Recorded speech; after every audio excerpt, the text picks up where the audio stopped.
Next DSP ప్రణీత్రావుపై criminal చర్యలు. SIB ఆఫీస్లోని CC కెమెరాలు of చేయించి రికార్డులు మాయం. 42 హార్డ్ డిస్కుల్లో కొన్ని రిమూవ్, మరికొన్ని రీప్లేస్. ఫోన్ ట్యాపింగ్ వ్యవహారంలో ఇప్పటికే సస్పెన్షన్ అంటూ ఒకరిని చూస్తా ఉన్నాం కదా. ప్రణీత్ రావు తెలంగాణ రాష్ట్రంలో కల్వకుంట్ల కుటుంబానికి ఈరోజు బానిస అని చెప్పవచ్చు వాస్తవంగా చెప్పాలంటే. చూడండి, ఫోన్ ట్యాపింగ్ వ్యవహారంలో సస్పెన్షన్ గురైన డిఎస్పీ ప్రణీత్పై క్రిమినల్ చర్యలు తీసుకోవాలని పోలీసు ఉన్నతాధికారులు నిర్ణయించినట్టు తెలిసింది. ఈ మేరకు త్వరలో ఉత్తర్వులు వెలువడే అవకాశాలు. బీఆర్ఎస్ హయాంలో ప్రతిపక్ష నేతల ఫోన్లను ట్యాప్ చేశారని ఆయనపై ఆరోపణలు ఉన్నాయి.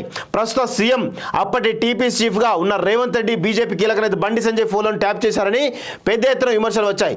బీఆర్ఎస్ ప్రభుత్వంలో ప్రణీత్ రావు ఎస్ఐబిలో ఎస్ఓటీ ఇన్ఛార్జిగా పనిచేశారు. అప్పుడు ప్రతిపక్ష పార్టీ నేతల ఫోన్లు ట్యాప్ చేశారనే ఆరోపణలు వచ్చాయి. దీంతో కాంగ్రెస్ అధికారంలోకి రాగానే ఆయనను రాజన్న సిరిసిల్ల జిల్లా డీసీఆర్బీకి బదిలీపై చేశారు. అయితే ఈ మధ్య కాలంలో ఎస్ఐబి ఆఫీసులో సీసీ కెమెరాలు ఆఫ్ చేయించి ప్రణీత్ రావు పలు కీలక రికార్డులు మాయం చేసినట్టు తెలిసింది. దీంతో పాటు 42 హార్డ్ డిస్కుల్లో కొన్నింటిని రిమూవ్ చేయడంతో పాటు మరికొన్నింటిని రీప్లేస్ చేసినట్లు సమాచారం.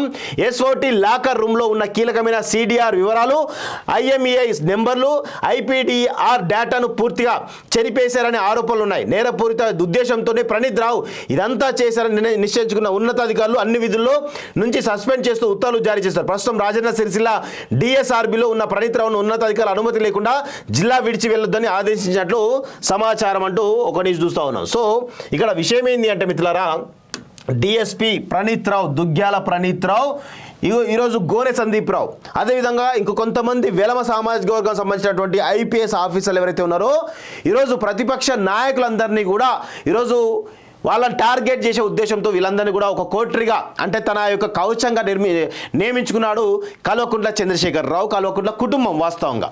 సో ఇప్పుడు ఏం చేస్తున్నాం అంటే ఈరోజు గోనె సందీప్ రావు, నేను వీళ్ళ గురించి నేను చెప్తా, ఎందుకంటే నా స్వీయ అనుభవం కాబట్టి నేను బలంగా గంటపదంగా చెప్పగలను మిత్రులారా.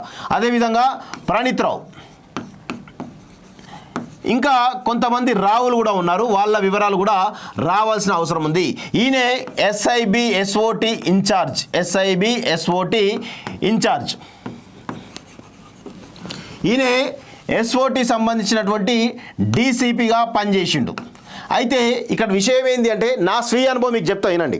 ఈరోజు కవిత పైన ఈరోజు పెద్ద ఎత్తున నేను అవినీతి ఆరోపణలు చేసినటువంటి విషయం వాస్తవం. ఆమెకు సంబంధించినటువంటి ఆమె ఫామ్ హౌస్లో అసలు అంత పెద్ద ఫామ్ హౌస్ ఎక్కడి నుంచి వచ్చింది, అదేవిధంగా ఆమె ఆస్తులు ఎక్కడి నుంచి వచ్చినాయి, 2014 ముందు ఆమె పొజిషన్ అయింది, 2014 తర్వాత ఆమె యొక్క ఆస్తులు ఎలా పెరిగినాయి అనే కోణంలో నేను పలుమార్లు స్టోరీలు చేయడం జరిగింది. ఆమె చాలా అంశాలలో ఈరోజు అనేకమైనటువంటి లావాదేవీలను కూడా బయటపెట్టడం జరిగింది. జయలలిత భూముల విషయం కావచ్చు, లేదంటే మన ఏదో ఒక స్కూల్కి సంబంధించినటువంటి ఫ్రాంచైజీ విషయం కావచ్చు, ఇలా చాలా రకాలైనటువంటి అంశాలను బయటపెట్టినప్పుడు నన్ను ఈ ఎస్ఓటికి సంబంధించినటువంటి పేట్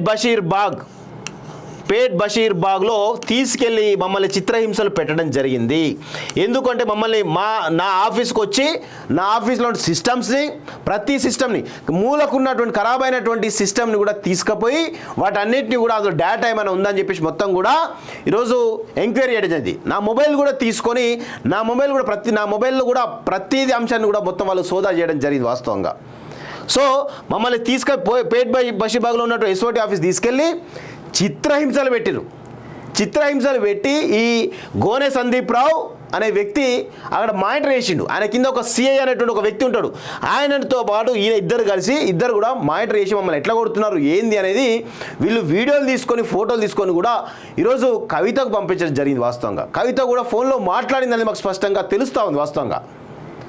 ఇట్లా ఈ గోనె సందీప్ రావు ఎవరు అంటే సంతోష్ రావుకు సంబంధించినటువంటి ఎవరో రిలేషన్ అవుతాడు, వీళ్ళంతా రిలేషన్ అవుతాడు ఈ ప్రణీత్ రావు. ఇప్పుడు విషయం ఏంటి అంటే ఈయననేమో ఫోన్లను ట్యాప్ చేయాలి, ఎవరెవరు ఏం చేస్తారు, ప్రతిపక్ష నాయకులు ఏం చేస్తారు, సొంత పార్టీలో ఉన్న నాయకులు ఏం చేస్తారు, ఎవరు కలుస్తున్నారు ఏంది అనేది ఈయన మానిటర్ చేసి ఈయనకి ఇన్ఫర్మేషన్ ఇస్తాడు.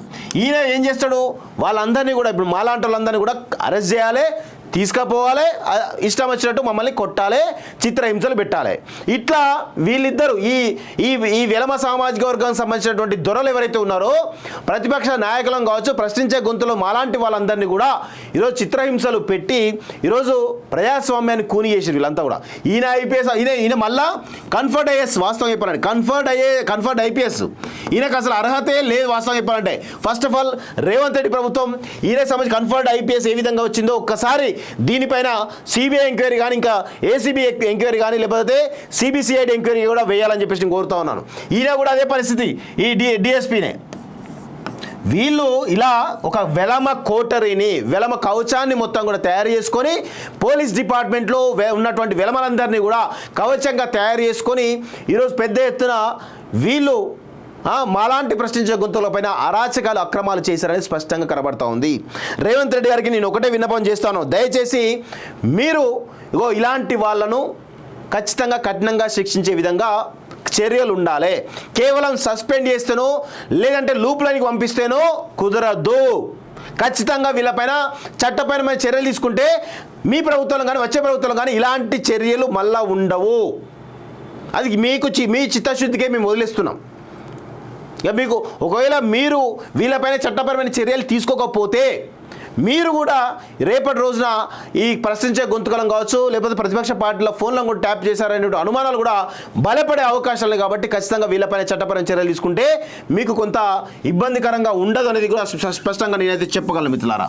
సో ఇది మొత్తానికైతే ఈ దొరల పరిపాలనలో వీళ్ళు ఒక కవచాన్ని ఏ విధంగా ఏర్పాటు చేసుకుంటో మీకు చెప్పేటువంటి ప్రయత్నం చేసిన మిత్రులారా.